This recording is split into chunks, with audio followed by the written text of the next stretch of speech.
Hello friends, welcome to the point solution. कैसे हो आप सब? तो आज यानी कि 1 नवंबर के जितने भी करंट न्यूज़ करंट अफेयर के क्वेश्चन बन सकते हैं वो आपके सामने हैं। तो आज का जो पहला क्वेश्चन है कि गुजरात की पहली हेरिटेज ट्रेन को किसने हरी झंडी दिखाकर रवाना किया? So who flagged of Gujarat first heritage train?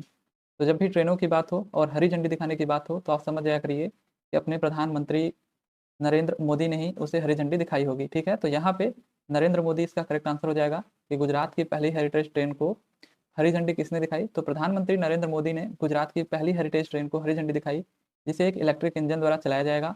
इस ट्रेन के इंटीरियर को लकड़ी से तैयार किया गया है। 3 कोच वाली यह ट्रेन एकता नगर या केवड़िया को अहमदाबाद से जुड़ेगी। ठीक है, गौरतलब है कि सरदार वल्लभ भाई पटेल का स्मारक स्टैचू ऑफ यूनिटी केवड़िया में ही स्थित है। ठीक है, तो यहाँ से ये अहमदाबाद को जुड़ेगी गुजरात की ये हेरिटेज ट्रेन, जिसे प्रधानमंत्री नरेंद्र मोदी ने इसका उद्घाटन किया।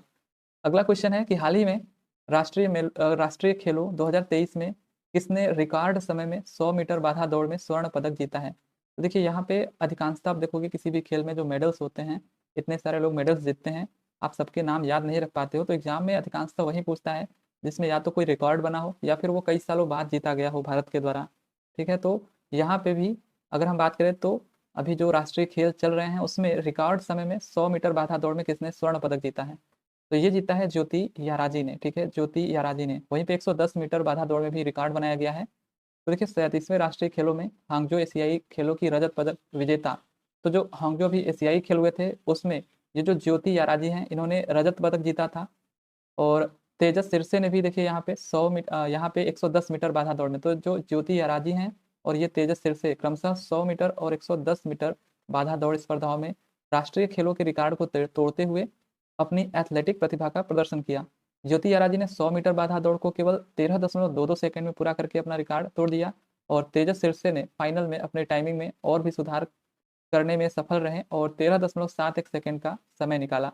ठीक है, तो यहाँ पे अगर हम बात करें तो दोनों ने, ये जो ज्योति याराजी हैं और तेजस सिरसे, ये दोनों जो अभी हांगजो एशियाई खेल हुआ था इसमें ये रजत पदक विजेता थी। और अब यहाँ पे जो राष्ट्रीय खेल हो रहा है इसमें ये लोग स्वर्ण पदक जीते हैं, लेकिन ये अपने ही रिकॉर्ड को ब्रेक कर रही हैं। ये 13.22 सेकेंड में 100 मीटर बाधा दौड़ ये ज्योति याराजी ने, और वहीं पे 13.71 सेकेंड का समय लिया तेजस सिरसे ने 110 मीटर बाधा दौड़ में। राइट, तो यहाँ पे अगर हम बात करें, ये जो 37वां संस्करण चल रहा है राष्ट्रीय खेलों का, ये 26 अक्टूबर को गोवा में ये शुरू हुआ। बाकी प्रधानमंत्री नरेंद्र मोदी ने इसका उद्घाटन किया था। और राष्ट्रीय खेलों में राज्यों और केंद्र शासित प्रदेशों के एथलीट पदक के लिए प्रतिस्पर्धा करते हैं। 1924 में देखिए अविभाजित पंजाब के लाहौर में इसका पहला संस्करण संपन्न हुआ था। ठीक है, तो पहला संस्करण कहाँ पे हुआ था? पंजाब के लाहौर में, जब ये विभाजित नहीं हुआ था। और इस साल का जो शुभंकर है, अगर उसकी बात करें तो मोगा। ठीक है, ये मोगा जो है इस साल का ये शुभंकर है, 37वां जो राष्ट्रीय खेल हो रहा है इसका। ठीक है, तो मोगा आप लोग याद रखिएगा। तो ये राष्ट्रीय खेल से संबंधित कुछ जानकारी है, आपको ये ध्यान देना चाहिए। अगला जो क्वेश्चन है कि प्रधानमंत्री नरेंद्र मोदी द्वारा चित्रकूट के तुलसी पीठ में 3 पुस्तकों का विमोचन किया गया, इनमें से कौन वो पुस्तक नहीं है? ठीक है, तो पाणिनि अष्टाध्यायी भाष्य, श्री रामचरितार्थ या रामानंदाचार्य चरितम, या भगवान श्री कृष्ण की राष्ट्रलीला। तो यहाँ पे अगर हम बात करें तो वो कौन कौन सी 3 पुस्तकें हैं जिनको नरेंद्र मोदी जी द्वारा चित्रकूट के तुलसी पीठ में इसका विमोचन किया गया? तो पहला जो है वो आपका पाणिनि अष्टाध्यायी भाष्य है, और दूसरा रामानंदाचार्य चरितम, और तीसरा भगवान श्री कृष्ण की राष्ट्रलीला। ये 3 पुस्तकें हैं, बाकी ये नहीं है, इस वजह से ये ऑप्शन करेक्ट हो जाएगा। ठीक है, तो यहाँ पे अगर हम बात करें, देखिए तो प्रधानमंत्री को तुलसी पीठ के पूज्य आध्यात्मिक गुरु जगत गुरु राम भद्राचार्य का आशीर्वाद प्राप्त करने का यहाँ पे सम्मान प्राप्त हुआ। प्रधानमंत्री मोदी ने अपनी यात्रा के दौरान 3 पुस्तकों का विमोचन किया, जिनमें से प्रत्येक हिंदू धर्म और इसकी समृद्ध परंपराओं में अद्वितीय अंतर्दृष्टि प्रदान करती हैं। प्रधानमंत्री मोदी द्वारा अनावरण की गई पुस्तकें कौन कौन सी हैं? तो अष्टाध्यायी भाष्य, रामानंदाचार्य चरितम, और भगवान श्री कृष्ण की राष्ट्रलीला। ठीक है, तो ये 3 पुस्तकें अभी इनका विमोचन किया गया प्रधानमंत्री नरेंद्र मोदी के द्वारा, जब ये पहुंचे थे तुलसी पीठ के पूज्य आध्यात्मिक गुरु जगत गुरु के पास। ठीक है, तो इस अनावरण ने न केवल भारत की संस्कृति और धार्मिक विरासत को संरक्षित और बढ़ावा देने के लिए प्रधानमंत्री की प्रतिबद्धता को रेखांकित किया, बल्कि विद्वानों और उत्साही मनुष्यों के लिए मूल्यवान साहित्यिक संसाधन भी प्रदान किए। ठीक है, तो इसको आप लोग याद रखिएगा, ये तीनों पुस्तक इंपॉर्टेंट है, अब किसी भी एग्जाम में आपसे ये पूछा जा सकता है। ठीक है, तो अष्टाध्यायी भाष्य, रामानंदाचार्य चरितम, और भगवान श्री कृष्ण की राष्ट्रलीला। ठीक है। अगला क्वेश्चन देखते हैं कि सभी जिलों में हाल मार्किंग केंद्र वाला पहला राज्य कौन बना है। ठीक है, तो सभी जिलों में हाल मार्किंग केंद्र स्थापित करने वाला पहला राज्य कौन बना है, तो ये बना है केरल। ठीक है, केरल, केरल आप लोग याद रखिएगा। केरल को सभी आकर्षक हाल मार्किंग सेंटर में प्रथम राज्य का गौरव प्राप्त हुआ। इडुक्की में हाल मार्किंग केंद्र के उद्घाटन के साथ केरल भारत का पहला राज्य बन गया। ठीक है, जिसमें सभी 14 हाल मार्किंग केंद्र हैं। All Kerala gold and silver merchants के प्रमुख अब्दुल नासर ने कहा कि जिलों में हाल मार्किंग सेंटर से केरल सोने के कारोबार का केंद्र बनेगा और सोने के आभूषणों के लिए देश में सबसे विश्वसनीय बाजार होने का दावा मजबूत करेगा। तो आपको याद रखना है कि कहाँ पे जितने भी सभी सेंटर हैं हाल मार्किंग के, ठीक है, जितने सभी जिले हैं उनको हाल मार्किंग घोषित किया गया, तो ये केरल में किया गया। ठीक है, तो केरल को सभी आकर्षक हाल मार्किंग सेंटर में प्रथम राज्य का गौरव प्राप्त हुआ। इसको आप लोग याद रखिएगा, कहाँ पे, केरल में। ठीक है, तो अगर हम बात करें केरल के कुछ करंट अफेयर से रिलेटेड बातें, तो केरल की पहली 3D मुद्रित इमारत तिरुवनंतपुरम में बनाई गई है। केरल राज्य में निपाह वायरस के मामले सामने आए हैं और केरल राज्य में लकी बी लैब लॉन्च किया गया है। केरल विधानसभा ने केरल का नाम बदलकर केरलम करने का प्रस्ताव किया है। ठीक है, तो इतनी चीज़ें आप याद रखिएगा। ठीक है, कि केरल के बारे में जो इसका करंट अफेयर है। वहीं पर अगर हम बात करें केरल के बारे में, इसकी स्थापना कब होती है, तो 1 नवंबर 1956 को राजधानी तिरुवनंतपुरम और मुख्यमंत्री पिनाराई विजयन। और कौन कौन से राष्ट्रीय उद्यान यहाँ पे हैं, तो एरविकुलम राष्ट्रीय उद्यान है, पेरियर राष्ट्रीय उद्यान है, साइलेंट वैली नेशनल पार्क है और मथिकेतन राष्ट्रीय उद्यान। ये आपके कहाँ पे हैं, केरल में। याद रखिएगा, मथिकेतन, साइलेंट वैली, पेरियार और एरविकुलम, ये राष्ट्रीय उद्यान केरल के राष्ट्रीय उद्यान हैं। अगला क्वेश्चन की बात करें तो दक्षिण पश्चिम एशिया के सबसे बड़े कोका कोला बॉटलिंग प्लांट का लोकार्पण कहाँ किया गया, तो कहाँ पे किया गया, दक्षिण पश्चिम एशिया का सबसे बड़ा कोका कोला बॉटलिंग प्लांट होगा, तो ये उत्तर प्रदेश में किया गया। ठीक है, उत्तर प्रदेश इसका करेक्ट आंसर होगा। तो उत्तर प्रदेश के मुख्यमंत्री योगी आदित्यनाथ आज एक दिवसीय तौर पर अमेठी पहुंचे। ठीक है, जहां उन्होंने त्रिशुंडी इंडस्ट्रियल एरिया में स्थित SLMG beverage private limited coca cola के बॉटलिंग प्लांट का उद्घाटन किया। तो अगर आपसे कोई पूछे कि दक्षिण पश्चिम एशिया का सबसे बड़ा ये आपका पेयजल संयंत्र होगा, ठीक है, कोका कोला के बॉटलिंग प्लांट का यहाँ पे उद्घाटन किया गया, किसके द्वारा किया गया, तो उत्तर प्रदेश के मुख्यमंत्री योगी आदित्यनाथ के द्वारा। तो कहाँ किया गया, ये आप याद रखेंगे, उत्तर प्रदेश में किया गया। ठीक है, वहीं पे अगर हम बात करें उत्तर प्रदेश करंट अफेयर से रिलेटेड कुछ चीजें, तो गोरखपुर में देखिए पशु चिकित्सा विज्ञान महाविद्यालय का निर्माण किया जाएगा। और प्रधानमंत्री नरेंद्र मोदी उत्तर प्रदेश के साहिबाबाद से भारत की पहली क्षेत्रीय रेल रैपिड एक्स का उद्घाटन उन्होंने किया। कहाँ किया, साहिबाबाद से। और वहीं पे लखनऊ में श्री अन्न महोत्सव आयोजित किया गया।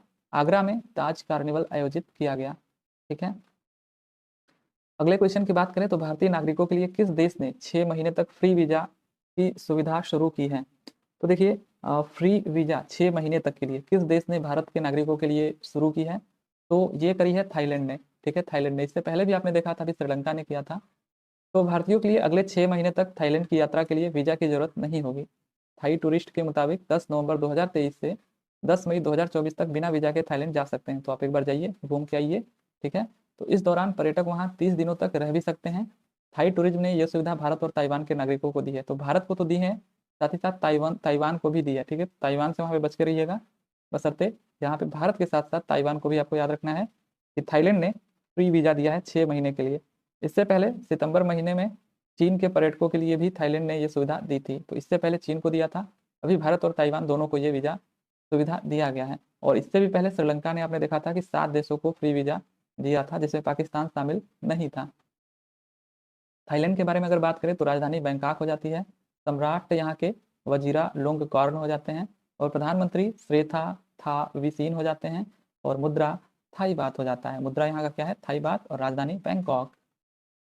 आगे अगर हम बात करें तो झारखंड सरकार द्वारा बेघरों के लिए अबुआ आवास योजना के तहत कितने घर बनाए जाएंगे, तो कितने घर बनाए जाएंगे ये अबुआ आवास योजना के तहत। तो पहली बात तो ये झारखंड का योजना है, अबुआ आवास योजना। अब इस सरकार के द्वारा बेघरों के लिए कितने घर बनाए जाएंगे, तो टोटल यहाँ पे 8 लाख घर बनाए जाएंगे। ठीक है, कितने, 8 लाख।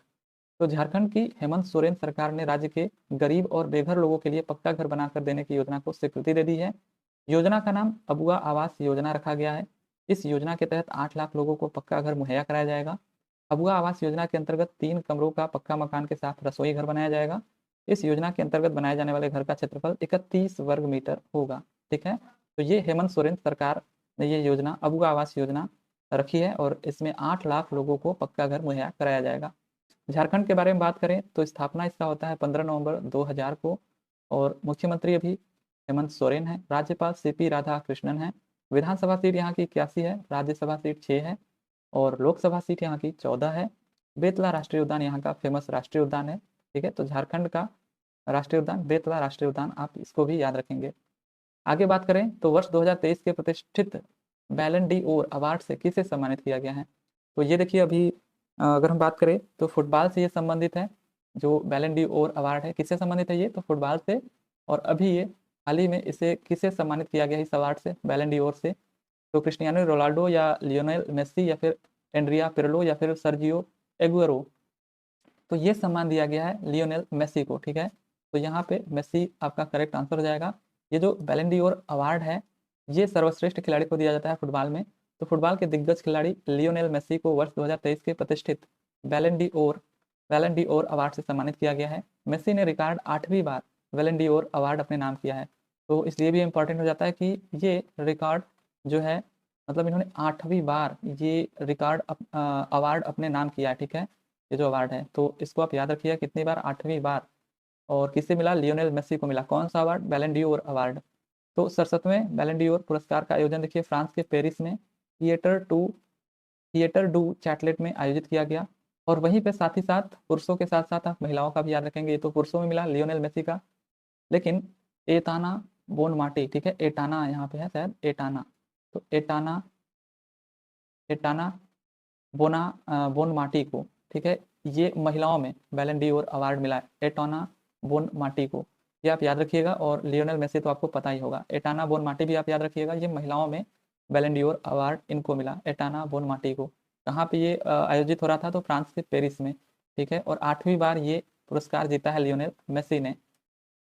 अगले क्वेश्चन की बात करें तो इंटरनेशनल क्रिकेट में 18,000 रन पूरा करने वाले 5वें भारतीय बल्लेबाज कौन बने हैं? तो कौन बने हैं 18,000 रन पूरा करने वाले 5वें भारतीय बल्लेबाज? इससे पहले 4 भारतीय बल्लेबाज ऑलरेडी बन चुके हैं। तो अभी फिलहाल में रोहित शर्मा बने हैं। अभी जो वर्ल्ड कप चल रहा है कई सारे रिकॉर्ड इसमें ब्रेक हो रहे हैं। तो अभी वर्ल्ड कप जो इंग्लैंड के साथ मैच हुआ, भारतीय कप्तान रोहित शर्मा ने वर्ल्ड कप 2023 में इंग्लैंड के खिलाफ मैच में बड़ी उपलब्धि हासिल की। रोहित शर्मा ने इंटरनेशनल क्रिकेट में 18,000 रन पूरे कर लिए। ऐसा करने वाले वह भारत के 5वें खिलाड़ी हैं। रोहित से पहले सचिन तेंदुलकर, विराट कोहली और राहुल द्रविड़, सौरव गांगुली यह कारनामा कर चुके हैं। बात करें तो सचिन तेंदुलकर ये हर एक मैच को मिलाकर हर एक फॉर्मेट के, चाहे वो T20 हो, ODI हो, टेस्ट हो, तो इन सब में मिलाकर देखिए टोटल 782 यहाँ पे इनिंग्स खेला गया सचिन तेंदुलकर के द्वारा, 34,357 रन उन्होंने बनाए। और वहीं पे विराट कोहली अभी तक 569 इनिंग्स खेल चुके हैं और 26,121 रन बना चुके हैं। और राहुल द्रविड़ की बात करें तो ये 599 इनिंग्स खेले और इसमें 24,064 रन बना चुके थे। और सौरभ गांगुली की बात करें तो 485 इनिंग्स में 18,433 रन इन्होंने बनाए।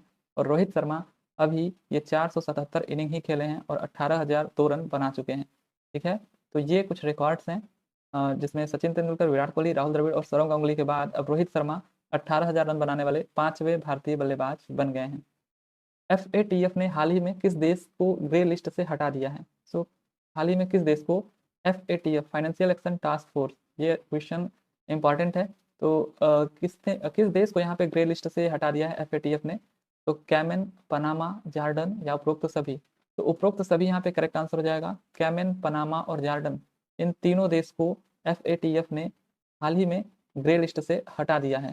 ठीक है, तो अंतर्राष्ट्रीय सरकारी निकाय जो फाइनेंशियल टास्क फोर्स है आपका, ये फाइनेंशियल एक्शन टास्क फोर्स इसका पूरा नाम होता है, इसने offshore tax haven Cayman Islands को ग्रे लिस्ट से बाहर कर दिया है। और इसके साथ ही साथ मनी लॉन्ड्रिंग विरोधी मानक यानी स्टैंडर्ड निर्धारित करने वाले FATF ने देखिए कैमन हो गया और पनामा, जॉर्डन और साथ ही साथ अल्बेनिया भी याद रखना है, इन देशों को ग्रे सूची से हटा दिया गया है।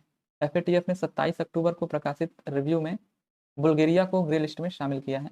तो शामिल किसको किया है? बुल्गारिया को, और हटाया कैमन, पनामा, जॉर्डन और अल्बेनिया को। ठीक है, ये क्या होता है? तो ये देखिए जो आपका है वित्तीय कार्यवाही कार्य बल जो फाइनेंशियल एक्शन टास्क फोर्स है, ये वैश्विक मनी लॉन्ड्रिंग और आतंकवादी वित्त पोषण की निगरानी करता है।